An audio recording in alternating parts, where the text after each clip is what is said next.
À un moment donné ou à un autre, tu as eu honte de certaines parts de toi. Tu as vécu des expériences qui t'ont donné honte de ton apparence physique, qui t'ont donné honte de tes capacités cognitives, de ta capacité à réussir certains objectifs.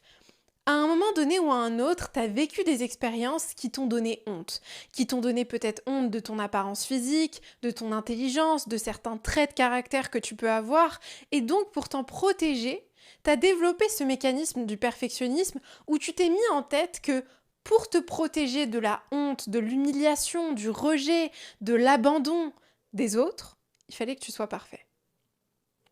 Et je sais que moi, c'est quelque chose que j'ai vachement expérimenté dans ma vie, que ce soit au niveau de mon apparence physique ou au niveau de mes traits de caractère, où à certains moments de ma vie, j'ai vachement eu honte.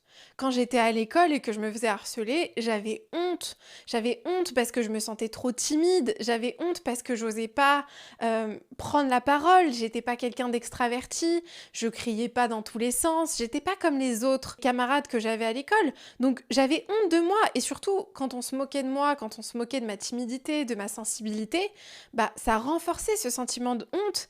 Et ces différentes expériences-là que j'ai eues, ou même mes premières expériences amoureuses, où je me rappelle que quand j'étais en cinquième, j'étais tombée amoureuse. Enfin, c'était pas vraiment que j'étais tombée amoureuse, mais à ce moment-là, c'était le sentiment que je pensais avoir d'un garçon de ma classe et j'étais allée le voir et je lui avais dit.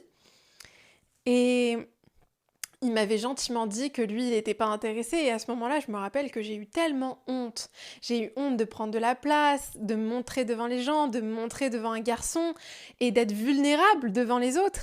Et en fait, toutes ces expériences-là, elles ont créé des associations inconscientes entre quand tu es vulnérable, quand tu es toi-même, les gens te rejettent, les gens t'humilient, se moquent de toi. Et donc forcément, il vaut mieux que la honte vienne comme un bouclier, comme un mécanisme pour te protéger, de répéter ces expériences, de te montrer à nouveau vulnérable.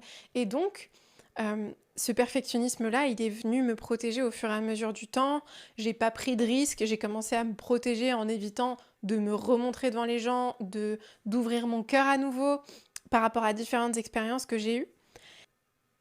C'est vraiment important de comprendre que le perfectionnisme, c'est pas un trait